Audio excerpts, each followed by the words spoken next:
Hi, Happy New Year and welcome to the third of the KV421 podcasts. This podcast is being filmed on Saturday the 3rd of January, I think it is, ahead of our forthcoming session next Saturday on the 10th. So hopefully you have a chance to watch this before we meet together on the 10th of January. On Student Central, I've posted the PowerPoint that goes along with this presentation. So have a look at the PowerPoint as well as watching this podcast. Also a folder, a file which gives you details of which rooms everyone's in. Basically, we're starting off at 9:30 with route-specific sessions with your year tutor before going into the reflective practice sessions.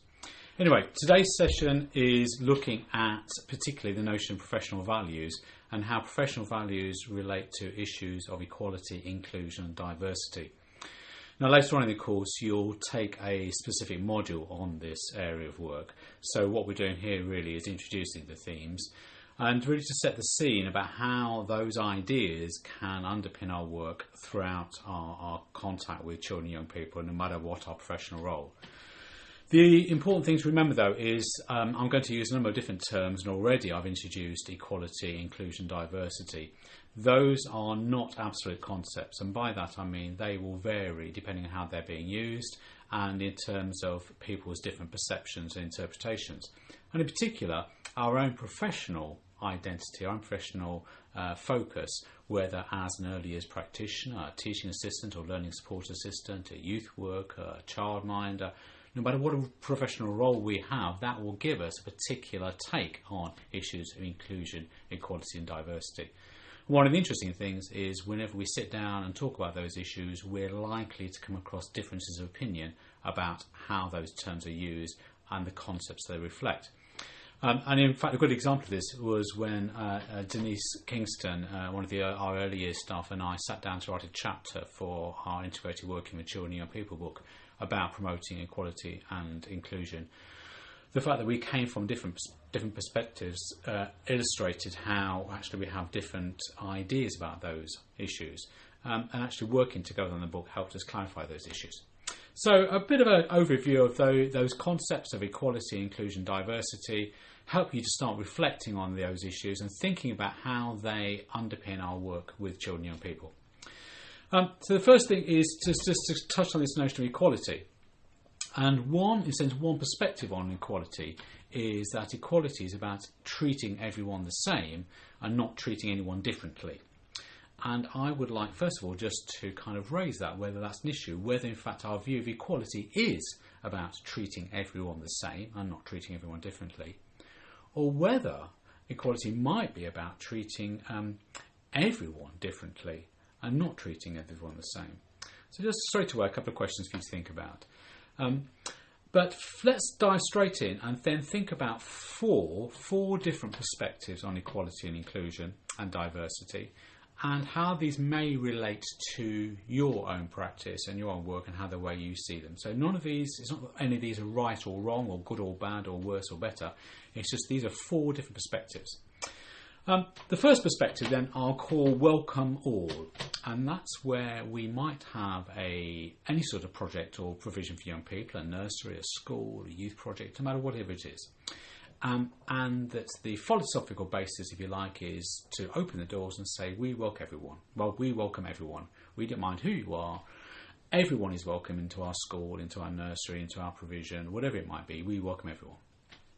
So in other words, there is no differentiation made on people in terms of their identity, their background, their level of need, or whatever it might be. We welcome everyone.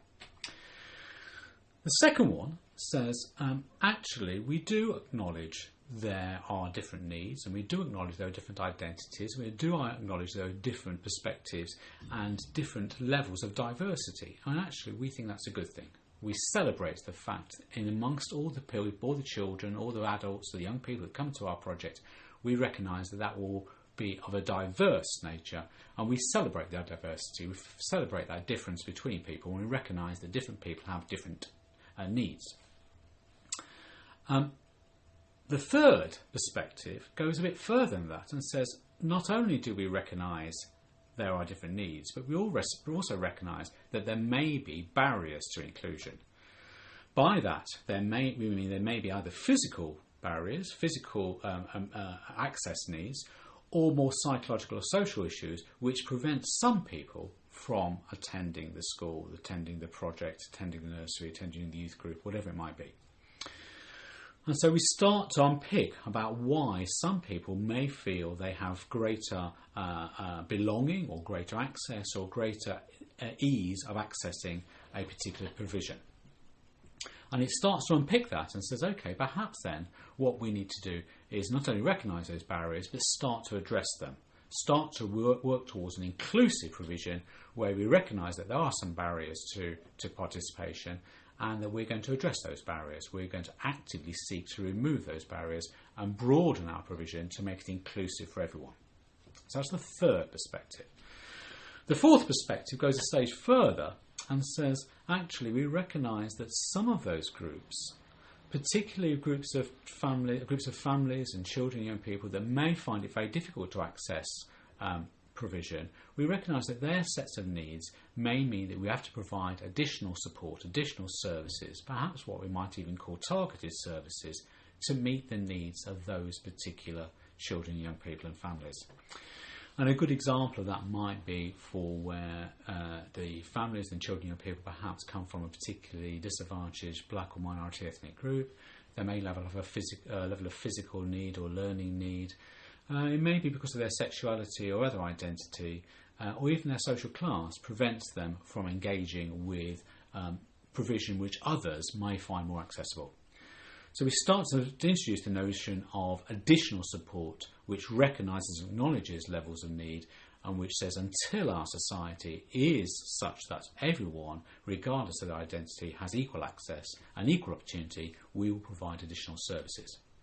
So they're basically the four models. Just to run through them again. First one is open doors, we welcome everyone. The second one is we acknowledge the diversity and differentiation of identity and need. We acknowledge that and we celebrate that. So we celebrate the diversity. That's the second model.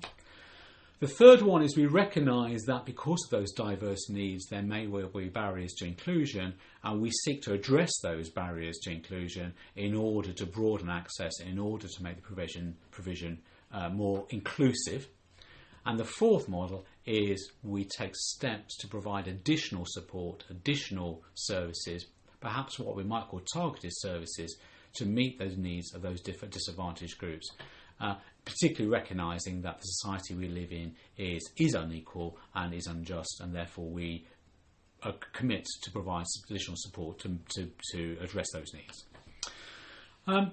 Now, in terms of our current policy framework, just to note a couple of aspects of policy which in a sense reflect those different models. The first one is the Equality Act. I'm not going to go into detail about the Equality Act. That was introduced in 2010. The Equality Act basically requires public bodies to seek to address and remove barriers where services are sought perhaps to differentiate or exclude certain groups. So it places a duty on employers to ensure that the employers themselves are not differentiating in a bad way, nor are they, in terms of employment law, are they restricting employment of people from different whose levels of need might be different. And the second aspect of policy, which you might be familiar with or you might come across, is the notion of equality in relation to rights and citizenship, which then says that in terms of a government policy, we recognise that the notion of equality and diversity is important when we're thinking in notions of citizenship and particularly rights. And again, I'm not going to go through into those two in detail, but just to acknowledge that those issues of equality, diversity, inclusion are embedded in legislation as well as our own professional perspectives. And the final point to end on really is to introduce the concept of praxis, P-R-A-X-I-S, praxis. I'm going to give you a hint, if you like, of what our praxis means in order to whet your appetite, hopefully, and also to think about how this might underpin future professional development over the course of the programme study you're on. Praxis essentially is to do with the way that our professional practice is based on our reflection of ourselves, but also our commitment to furthering social justice and to addressing inequality. So it's based on a compassionate view of our professional purpose in life is to address those issues of inequality and address social justice issues. So in a sense, we are committed professionally to working within an informed, value-based framework, which we feel very strongly in the School of Education at the University of Brighton underpins all our work. Equality, diversity, inclusion. Start to think about what those terms mean to you. Talk about those with your colleagues as well. In what way do you see those ideas in everyday practice? And start to think about how they inform the way that you work with children and young people. I'll be around on Saturday, so I look forward to seeing you and saying hello. And otherwise, then I'll see you again at the next podcast in a month's time.